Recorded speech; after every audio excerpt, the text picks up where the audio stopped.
This past week, we in Canada concluded a deeply contested federal election.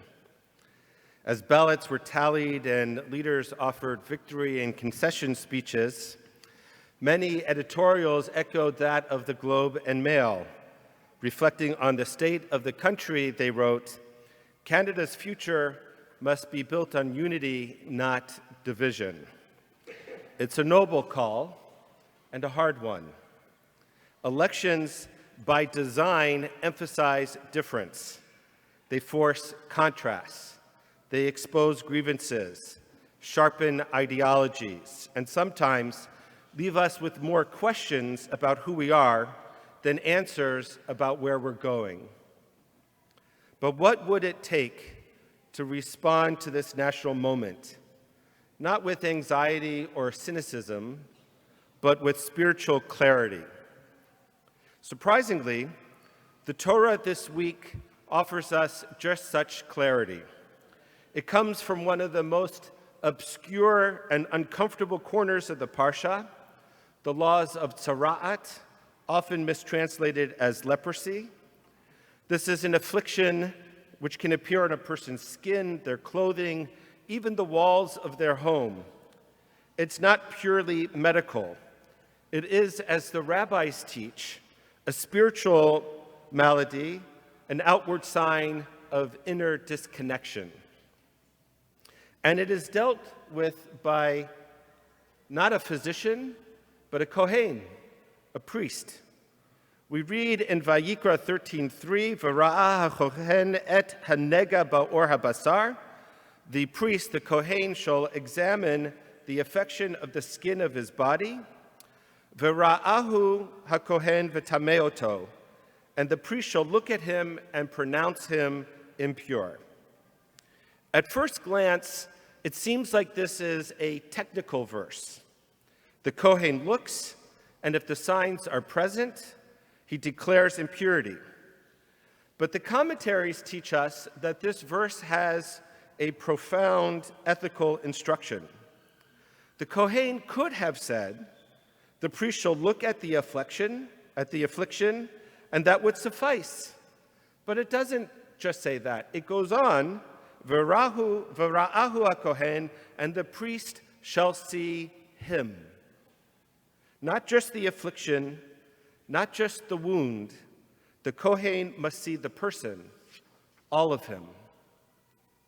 Rashi, quoting the Midrash, explains that the kohen must not render a decision until he himself sees the person, not through hearsay, not via a messenger, not based on rumor. Ein ro'eh et haniga'im b'layla, he may not inspect the affliction at night, ela bayom, rather during the day, v'lo al yedei sumah, nor if he, the kohen, is blind. The kohen must be fully present, must be fully attentive. Seeing must be clear, direct, and careful.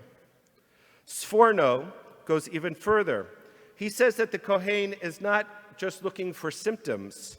He is assessing the person's overall physical and spiritual state. Judgment cannot be made solely on the mark of tzara'at. It must emerge from a full understanding of the person standing before him. This is the Torah's way of saying what modern medicine and healthy democracy already know.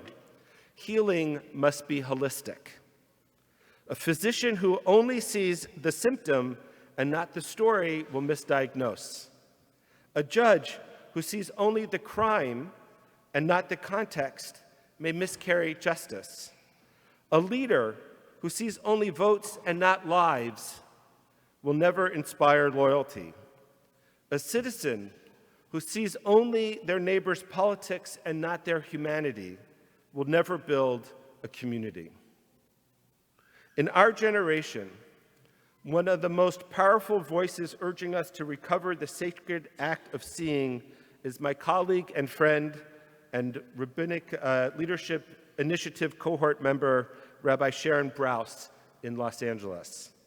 She is the founder of IKAR, And reflecting on the spiritual and social brokenness of our time, she writes, real empathy is not feeling for someone from a distance. It is choosing to come close enough to see the pain in their eyes, to hear the trembling in their voice, to sit in the ache of their hearts. For Brous, empathy is not passive, it is active. It is a choice to draw near, to see fully, even, perhaps especially, when it's uncomfortable. This, too, is what the Kohen models in our Parsha.